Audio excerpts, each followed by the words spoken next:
Hey guys, and welcome back to my channel. If you're thinking about installing a solar system or a battery backup in the upcoming months or years, this is a video you have to start with. This video is so important. That's why I decided to post the testing again here on my channel. I posted this video 9 months ago, and I really don't understand YouTube's algorithm sometimes because this is the basics that you have to see in order to understand how shading affects your solar production. So make sure to watch it. Make sure to let me know what your thoughts are down in the comments. Also, if you've already seen this test, thank you so much for being here. I appreciate you. Now, let's get right to it. Can you believe that this small of a leaf can cause so much power loss? Did you know that the shadow is solar's biggest enemy and could potentially destroy your solar production? Do you know how to avoid or cheat that? Well, we performed over 20 tests with different type of shadow applied to the panels to see whether using power optimizers or micro-inverters can actually help your system generate more power. Or maybe it is completely worthless. Make sure to stay till the end because the result might truly shock you. One of the biggest selling points for power optimizers or microinverters is the statement that when one panel is shaded, it affects the rest of the panels on that string. So you need to have them to work independently from one another. Now, this has been said by many sales reps in the industry, so I decided to test 8 panels with power optimizers and 8 panels without any optimization to see what really happens to the production and the string when we apply shading. The problem that I even see here on YouTube is that so many videos are strictly based on theory. So they show cool graphic videos and then people believe that that's the truth. Well, not here. We are putting that to the test today. And I will show you how each module works independently and how it reacts to that shadow. So how does one shaded panel affects the rest of them? And also, does using power optimizer really make sense? So what you can see right here is our portable ground mount system that we built here at Solar Time, and we are installing 16 panels creating 2 separate strings that are then connected to 2 Sunny Boy inverters, 6.0 kilowatt string inverters. Hey guys, so what we got here today is 16 REC 395 watt panels. What we created here is identical testing conditions in order to figure out whether or not using power optimizer is worthless or maybe not so worthless. So what we got is 8 REC panels right here with power optimizers, and right behind me you have another 8 panels, identical panels at the same angle as these without power optimizers. What we're using to test this is Tigo product. It's an agnostic power optimizer that you can use essentially with any string inverter, and they create a product that's a power optimizer that does monitoring, rapid shutdown, as well as power optimization. And then they also created a product just for rapid shutdown and monitoring. It's slightly cheaper. It doesn't optimize the panel, so it doesn't provide that same optimization. I said that word probably 100 times today. But what it does, it just gives us voltage, current, wattage, and we can monitor the panel and see how it's behaving under different conditions. So what we're gonna do is we're gonna create different shading situations. We're gonna cover 1 panel, see if that's gonna affect the rest of the string. We're gonna cover 2, 3, 4, and we're just gonna test and see whether or not it makes sense to put a power optimizer or not. So let's get to work. All right guys, so let's start with test number 1, and this is going to be full sunlight, no shade. Optimizers are on the left side, 8 panels, and no optimizers on the right side. So let's take a look at the results. The first thing we see is the power, right? It's that wattage, that's the power output of the panel, and as expected, it is identical on both sides. Now let's take a look at the current, and I plan to do a video that explains all of that electrical jargon later on, but just as an easy way of understanding it, the current is like the flow of electricity, whereas the voltage is like the pressure of that flow. But as you can see, the current is the same on all the panels, and the same goes for the voltage. Test number 2, and we are now starting to apply the shadow. So what we're using here is what looks like a leaf, and I am placing 1 onto the first panel on the optimized side, and then I'm placing the leaf also to the first panel on the side with no optimizers. So let's take a look and see what the results are gonna be. All right, so the first thing we see is the wattage, and as you can see, the optimized panel is generating 157 watts, whereas the no optimizer panel is doing 87 watts. And that is a pretty significant difference. I mean, if you look at the numbers, the panel with the optimizer generates up to 50% more power in this situation. But let's take a look at more parameters such as the voltage as well as the current.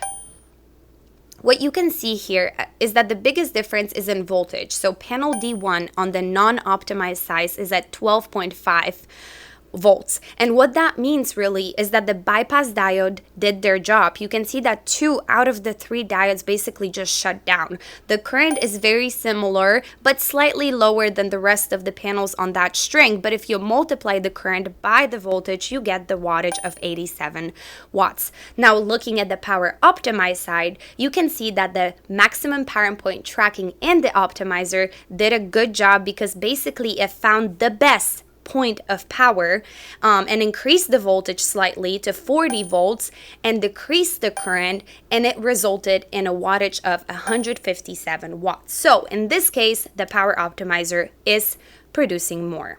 Test number 3. So what I'm going to do right now is basically just apply more shade to that first panel. As you can see, I'm applying just a second leaf on both of the sides, so the non-optimized and optimized, and we're just basically trying to cover more of that surface area of that first panel. So let's take a look at the results.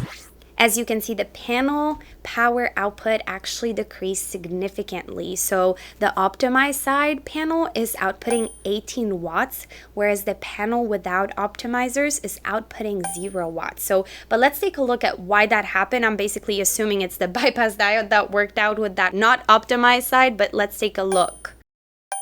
So what we can clearly see is that the current on the not optimized side, panel D1, is at 0, which basically resulted in an open circuit voltage, as far as voltage go, of that panel being 44 volts. And the wattage end result is at 0. Now on this side with the power optimizer, you can see that the power optimizer is trying to increase that voltage as high as possible to increase that power output, but we are only getting 18 watts. Now it still is something, right? And as you can see, the rest of the panels on the both sides is working identical, and they're working perfectly fine. So they're not affected in either option by that shaded panel. Test number 4, what we're gonna do now is apply more shadow. So we're gonna cover 3 panels this time. So let's take a look at the results. So it's gonna be the first panel, C1 against D1, is 184 watts to 3 watts. Then if you look at the second panel shaded, C5 to D5, it's 183 watts to 0 watts. And the last panel is 181 to 0 watts. Now, if we took out all those panels out of the whole equation, you can see that the rest of them are working just fine. So the shaded panels are not affecting the other panels in both situations. All right, so let's look at the other parameters of voltage and current. And as you can see on the covered panels with the non-optimized side, the current basically is down to 0, and the voltage is the open circuit voltage. So it's that higher one even than the rest of the panels. And that is ultimately resulting in that panel kind of being transparent and basically bypassed by the other panels on that string. Now on this side with the power optimizer, you can clearly see that the power optimizer are doing their job, and they're basically tracking that maximum power point of power to get that highest possible output of those particular panel. Now you can see that they're working about in half of their capacity, but they're still outputting more than the panels without optimizers. Test number 5. So I decided this time to apply smaller shadow. So we're gonna do a small leaf. First panel is getting a small one in the top corner. The third one is getting one in the middle. And then at the very end, we're just doing it in the bottom corner. So let's take a look at the actual results. As you can see, the first panel shaded is at 192 watts to 186 watts. The second panel shaded is 217 to 188 watts. And then the last panel is 207 to 189 watts. If we take those panels out of the equation, clearly those shaded panels are not affecting the rest of the string in either option. Looking at more parameters, so voltage and current, let's start with the non-optimized side. As you can see, the bypass diodes again did their job, and right now one of the three is basically shut down. So you can see that resulted in about 30% reduction in the power output. Now looking at the power optimized side, you can see that the power optimizer is increasing that voltage and decreasing the current, but it's also trying to find that maximum power point and the highest power output, and the wattage is actually slightly higher than the non-optimized side, but just take a look at the difference. I mean, we're talking about 20%, 20 to 25% reduction on the optimized side versus 30% reduction with no power optimizer. And this is caused by such a small leaf that landed on your panel. I mean, it's tiny and it's already causing 20 to 30% decrease in production. Test number 6, and what we're gonna do right now is basically we're gonna look at the panels covered by the shadow from the building. So it's 10:50 a.m. right here, and let's look at the power output of all the panels, and they are identical at 26 watts all across the board on both sides. Test number 7, a little later in the day, it's 11:16 a.m. The shadow is decreasing, as you can see, but still we have identical power outputs at 30 watts right now. Test number 8.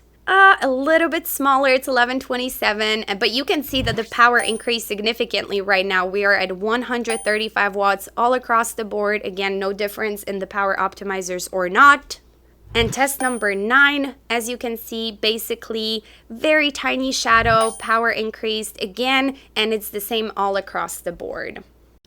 So what I definitely can suggest from these 4 tests is that if you plan to put a ground mount system and there's no trees or bushes right in front of it, there's really no point and no difference in power optimized system versus no optimizers. So basically you would be adding extra cost of optimizers to a ground mount that really wouldn't result in any difference in the power output. So I definitely, if you plan to put a ground mount in, would not suggest adding that extra cost and adding power optimizers. Test number 10, and what we're going to do now is basically we're putting 2 leaves on the first panel, 1 on the second, and 1 leaf on the last of the bunch as well, both sides.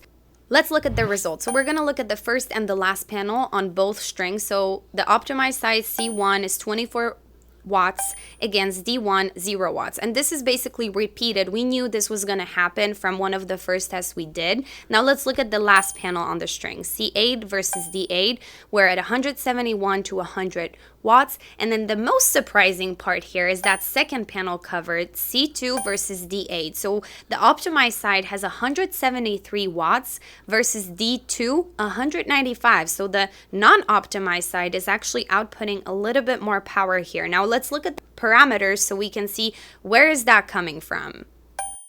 Looking at the voltage and current, you can see that on the non-optimized side, the voltage of the first panel is the open circuit voltage. So all 3 bypass diodes basically shut down. The current is at 0 because there's no flow of power.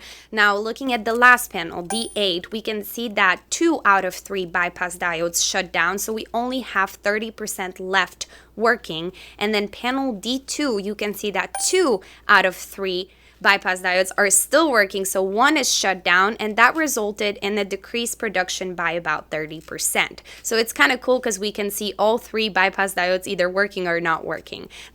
And on the power optimizer side, obviously the first panel results, we know two leaves shading, we have 24 watts, and then the last panel as well as the second panel are basically producing roughly identical power, 173 to 171. So basically with the same shadow applied, you get the same power output, and that maximum power point tracking is doing its job here. Now I do want to point out that the bypass diode, I guess, is having a little bit more luck here. Panel D2 to C2, the non-optimizer side is pulling out a little bit more watts.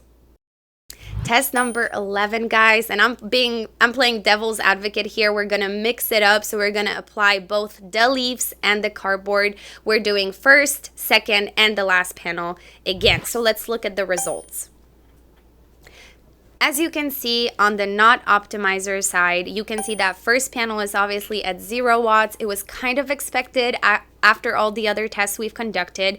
Panel number 2 is at 188 watts, and panel D8, so the last panel, is at 216 watts, and that's a small leaf covering the bottom part of the panel. Now on the other side with the optimizers, the first panel is working at 170 watts, second panel is working at 191 watts, and the last panel, C8, is at 191 watts here. Now interestingly enough, again, this is a situation where the bypass diode panel with no optimizer, the last one, is working slightly better than the power optimized one. So C8 against D8, I'm sorry. Looking at other parameters, so voltage and current, and we're going to spin things a little bit here, and we're going to start with the power optimized side. So as you can see, the maximum power point tracking did its job, and we showed this in previous tests already, but I just wanted to make sure. That's why we did this test with different applied shadow and on different days, just to make sure that we are right. And then on the side with no optimizers, as you can see, the first panel is at 0, and the open circuit voltage of that panel is 43 volts. The second and the last panel, you can see the voltage is at 22 and 26 volts, which basically means that the bypass diode worked. Test number 12, our final test of today, and we are going to town right now, guys. We're going to apply shadow to basically every single one but one. I'm sorry, we're leaving one panel that's not covered by the shadow. Let's look at the results. So as you can see on the optimized side, basically all the panels are working very similarly. Interestingly enough, C5, the panel that is not covered, is at 206 watts. I am not sure why. I kind of expected it to output a little bit more power, because if you look at the side with no optimizers, D1 is off and D7 is off. We established that that's the rule. When you cover half the panel, all of the bypass diodes basically bypass the panel, so it outputs 0 watts, but surprisingly D5 is outputting 323 watts. And again, I want to say that again, that even though all the other panels are working at different rates, you can see that it's not affecting that one panel D5. It's at 323 watts. This is pretty cool to see. Looking at the voltage and current, and starting with the non-optimized side. So first and second to last panel, as expected, all 3 bypass diode worked, so the power output is 0. Then panel number 2, 3, 4, 5, and should be 6. They should work identical, but you can see that it looks like on the last panel, I probably put that leaf a little bit too far, or a little bit to the left or to the right, and basically I covered 2 bypass diodes, right? So that's why it's working at 30% compared to the other leaf panels that are working at about 60%. Now, looking at the optimized side, this is where I was kind of confused and surprised, because panel C5 is not covered by any shade, and I assumed that it was probably the maximum power point tracking was trying to find that best point of power, but it just kind of mimicked the rest of the panel. Now, that's a very good question. Let me know, what do you guys think? Why is that panel C5, even though it's not covered in any shade, producing just like the rest of the panels? And another big surprise to me is that panel D5, the non-optimized panel with no shadow on it, is producing 323 watts. I mean, the theory that everybody is spreading all over the internet and basically the industry is that if one panel is shaded, basically all the other panels are affected. And in this case, basically every single panel is shaded but D5, and that panel is outputting 323 watts. This is pretty cool. I love that. I'm super happy that I was able to show this in real life with a real test, because I've been truly fighting with the industry and reps lying to customers talking about string inverter working that way, when in reality it really does not, and you can clearly see that with your eyes right now. I just quickly want to show you in more detail what Tigo monitoring can really do for you. So what you can see here is the graph that shows the power output of each module individually. You can see it literally by seconds, and then select certain panels that you want to compare with one another. Now, this was definitely super helpful during our testing, and I think that Tigo might have one of the best, if not the best, monitoring software out there, which is why really this is what we chose to do and conduct our testing. And when I said I wanted those tests to be very comprehensive, I meant it. So we not only saw the production output by the Tigo devices, but we also verified that with SMA Sunny Portal data from the inverters as well. And you can see on this graph right here, the green line being the inverter with the power optimizers, and then the purple line being the inverter with no optimization. And you can see that boost that the power optimizers gave the system when shading was applied. I mean, look at the difference. All day production, so 8 panels REC with optimizers generated 10.3 kilowatt hours, and panels with no optimizers generated 9.2 kilowatt hours that day. So overall, we can see that the system with optimizer produced 10% more energy in those particular conditions. And again, to play devil's advocate, we also installed a third device called Solar Sense. And that also verified our results, and it confirmed all the numbers that we got. And on the second day of testing, you can see that the optimizers again produced a little bit more. Panels optimized outputted 12.5 kilowatt hours compared to panels with no optimizers at 11 kilowatt hours.